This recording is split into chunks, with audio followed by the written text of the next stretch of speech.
Juliana, posso falar Pode. dela? Não, a minha dúvida é, tipo, se vocês se falam ou não. Tipo, zero contato depois de tudo que aconteceu. Não, na verdade, de um tempo até o dia que aconteceu isso tudo, a Juliana foi se afastando de todo mundo, não só de mim, de todo mundo. Então a gente não entende direito o que aconteceu.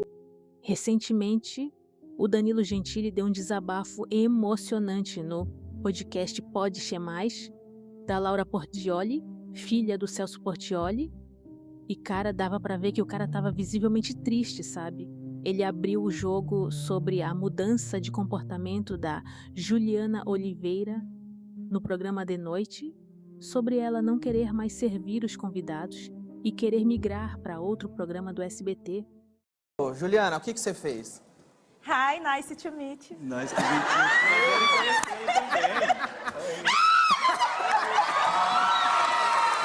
What's your name? Como você se chama? My name is Juliana. Juliana. Isso, Juliana. Juliana. Pode me chamar de neguinha. Ó, Mas para entender o peso desse desabafo, caso você não tenha acompanhado o caso, a gente precisa voltar alguns meses e recapitular toda essa confusão que virou uma das maiores polêmicas envolvendo o apresentador. Vamos contextualizar para você que talvez não saiba de tudo. Meses atrás, a Juliana Oliveira, que trabalhava no The Noite, acusou o Danilo Gentili de não ter ajudado ela num caso sério de assédio envolvendo o Otávio Mesquita. Tipo assim, ela alegou que sofreu assédio e que quando procurou a ajuda do Danilo, ele simplesmente ignorou a situação. Mas a bomba mesmo foi a justificativa que ela deu. Segundo Juliana, o Danilo não ajudou ela por ela ser negra e pobre. eu falei assim, caramba, mano. Ô Danilo, aconteceu debaixo do seu nariz e você não fez nada. Eu tenho que ser branca, rica, eu tenho que ser o quê pra você me defender? A sua comoção é seletiva? Como é que é? Ali eu acho que ele entendeu a gravidade. Ali o diretor eu acho que entendeu a gravidade. E eles ainda me ofereceram de denunciar o Otávio na empresa. Só que eu falei assim, eu não vou denunciar esse cara. Eu tinha medo de denunciar esse cara e perder um emprego. Eu tava mexendo com gente grande, eu tinha noção disso. Ou seja, ela colocou uma acusação pesadíssima de racismo em cima do cara e estamos numa época onde qualquer acusação de racismo vira manchete nacional e pode destruir uma carreira em questão de horas. Isso não é brincadeira. A internet pegou fogo. Obviamente, as pessoas começaram a cancelar o Danilo sem nem esperar a versão dele. Mas aí vem a parte interessante da história. O Danilo não ficou quieto. Ele expôs áudios, chamadas, prints, tudo que provava que ele ajudou a Juliana no caso do assédio. Quando a Juliana veio, quase 5 anos depois, e me disse que sofreu um abuso, em nenhum momento eu questionei se aquilo foi um abuso ou não foi. O que eu falei é, nós estamos na trincheira, nós somos da mesma equipe.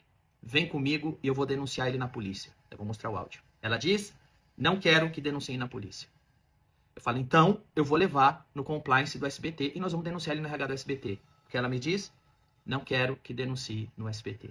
Então eu falo, então eu vou colocar o meu advogado à sua disposição. Você vai conversar com ele. E seja lá o que você quiser fazer, eu vou te dar suporte. Vou mostrar agora é o que eu disse pra ela. Assim que vocês ouvirem esse áudio, julguem vocês. É o áudio de alguém que não está prestando apoio? É o áudio de alguém que está ameaçando de demissão? É o áudio de alguém que não está do lado de uma mulher só porque ela é negra e pobre? Porque se ela fosse branca e rica, ele estaria? Ouçam um áudio. Juliana, eu não acho que você tem que deixar pra lá.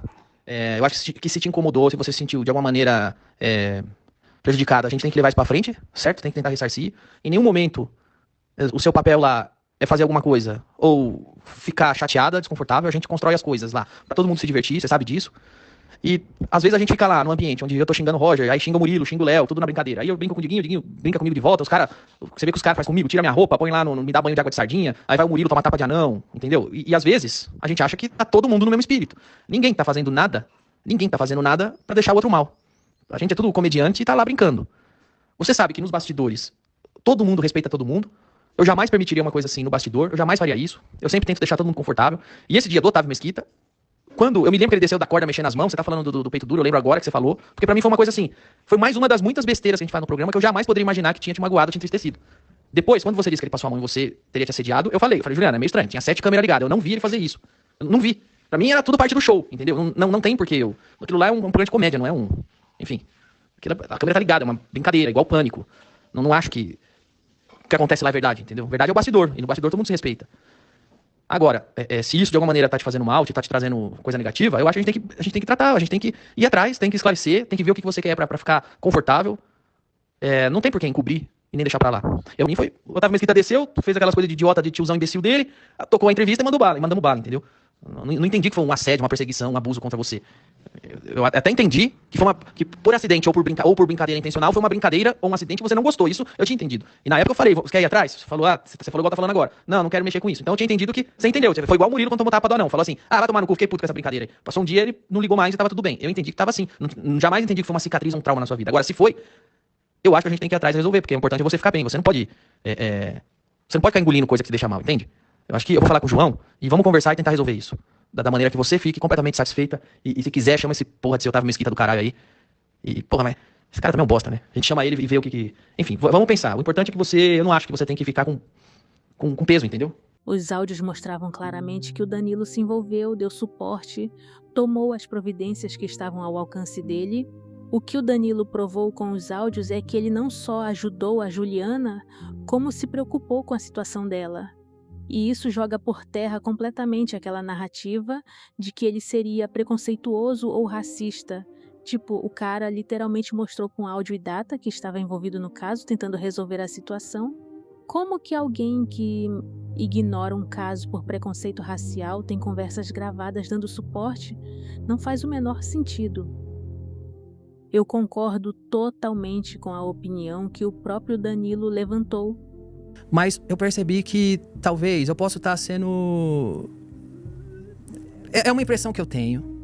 E é uma impressão que quando eu converso com o pessoal do bastidor, com o Diguinho, com as outras pessoas, eles têm a mesma impressão que eu. Eu acho que ela começou a ouvir um monte de militante.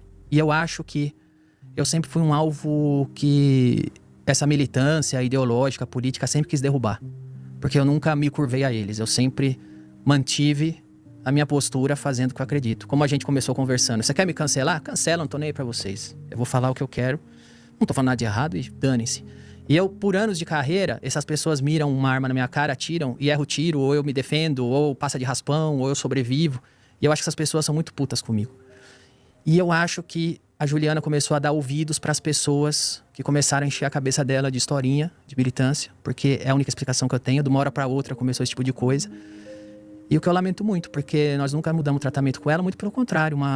Um pouco antes dela ir embora, o João falou, a Juliana não quer mais gravar o programa. Eu falei, por quê? Ela não se sente mais à vontade aqui. Eu falei, mas vê o que ela quer fazer e põe ela pra fazer. Ela quer fazer matéria na rua? Põe ela fazer matéria na rua. Mas aí ela decidiu ir para outros programas da casa. E ela foi para os programas da casa. Só que o outro programa que ela foi cancelado. E aí ela saiu do centro de custo do The Noite, porque ela quis ir para outros programas. E quando outro programa foi onde o centro de custo dela tava, o programa acabou, o elenco foi demitido. E aí que começou toda essa história. Então eu acho assim que um monte de militância começou a buzinar na orelha dela, começou a dar ouvido. E eu acho que fizeram isso também pra me atingir. Só que aí o que eu acho que tem que acontecer agora é que essa militância tem que arrumar outro trabalho pra ela. E as pessoas que encheu a cabeça dela estão fazendo o quê? Nada. Entendi. Então ela perdeu uma grande oportunidade. Você acredita nisso? Eu acredito que ela é uma menina muito boa, muito carismática, muito inteligente, que todo mundo gostava. Todo lugar que eu ia na rua perguntavam, e o Diguinho, hein? Ah, adoro a Juliana, adoro o Murilo. Então ela fazia parte de um time vencedor, que as pessoas tinham muito carinho.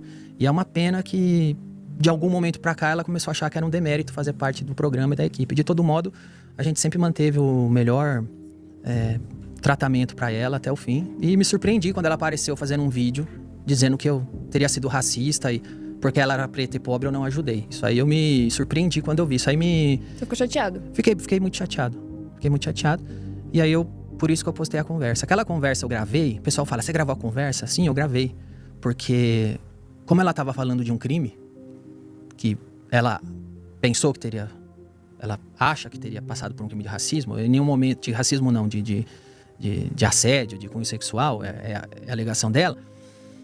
Era uma coisa que eu achei que eu tinha que gravar e deixar guardado. Porque eu não sei se um dia isso vai pra tribunal, se um dia ela vai precisar desse negócio pra defesa, se... Eu não sei o desdobramento disso, mas tem uma pessoa falando de um crime, foi por isso que eu gravei. E eu nunca postaria se ela não tivesse me acusado de uma coisa que, como é tão claro no áudio, eu não fiz. E ficou muito claro para todo mundo. A Juliana muito provavelmente foi usada por alguém, porque pensa comigo, ela trabalhou com um cara, tinha uma relação profissional aparentemente boa e de repente vem com uma acusação dessas do nada? Alguma coisa não bate nessa história. Parece muito mais que teve gente mal intencionada plantando ideias na cabeça dela, usando ela como instrumento para derrubar o Danilo. E convenhamos, o Danilo tem inimigos suficientes no meio artístico e político para isso fazer sentido. O problema é que muitas vezes essas pessoas encontram eco nas redes sociais, onde qualquer acusação vira verdade absoluta antes mesmo de ser investigada. E aí o cara que construiu uma carreira sólida, que trabalhou anos para chegar onde chegou, tem que parar tudo para se defender de mentiras. É um desgaste desnecessário e cruel para quem ajuda tantas pessoas. Muito abençoada por Deus. E eu, sempre que alguém me pede alguma coisa, eu tento fazer por essas pessoas tudo que eu posso, porque Deus fez por mim tudo que eu não merecia. O Danilo não mereceu passar por isso. Ele ajudou quando podia ajudar, se posicionou quando precisava se posicionar e no final recebeu uma facada nas costas disfarçada de luta social. E o mais irônico de tudo, a pessoa que se diz vítima usou uma causa nobre, a luta contra o racismo, para fazer uma acusação falsa. Então, eu já teve muito comediante que chegou pedindo oportunidade, eu fiz o meu melhor, fui generoso, fui legal. E depois, lendo tweetada, lendo coisa na internet, eu descubro que esse cara virou militante e hoje me odeia. Então isso aconteceu comigo. E todas as vezes foi por causa de política. Pessoas que eu ajudei de fato, que eu fui generoso, que eu fui bacana, de repente eu entro na internet e o cara tá lá, me xingando. Porque eu pensei, a Juliana é uma excelente menina quando eu contratei. Eu achei ela uma pessoa muito carismática, muito legal, e uma pessoa de verdade, que tinha tudo a ver com a gente. Foi por isso que eu chamei ela. Eu falei, pô, mas essa menina é legal, essa menina é bacana. E chamei ela lá na Agora é Tarde, escolhi ela por causa disso. E realmente ela foi por anos essa pessoa. Só nos últimos meses eu não sei exatamente o que aconteceu. Então ela começou a achar, talvez, interpretação minha, porque eu vi esse tipo de conversa lá, que era algum demérito servir uma bebida pro convidado. Só que eu expliquei pra ela, falei, você não tá aqui pra servir os outros. Se você não percebeu, são os outros que te servem. No camarim, você tem a Celinha, que é uma camareira, que passa a tua roupa. Você tem uma equipe falando o linguajar da militância, que eu acho que foi isso que estragou tudo. Falando o linguajar da militância, eu falei, você tem uma equipe de homens brancos héteros escrevendo piadas pra você todos os dias. Ou seja, você está sendo servida por homens brancos héteros no roteiro. Você está sendo servida por uma mulher no camarim que passa a tua roupa. Você está sendo servida por uma judia, que é a Melissa, que é uma minoria, que vem e pergunta todo dia o que você quer comer. Aí me surpreendi quando ela apareceu fazendo um vídeo dizendo que eu teria sido racista e porque ela era preta e pobre eu não ajudei. Isso aí eu me surpreendi quando eu vi. Isso aí Você ficou chateado? Fiquei muito chateado. Fiquei muito chateado. E você concorda ou discorda?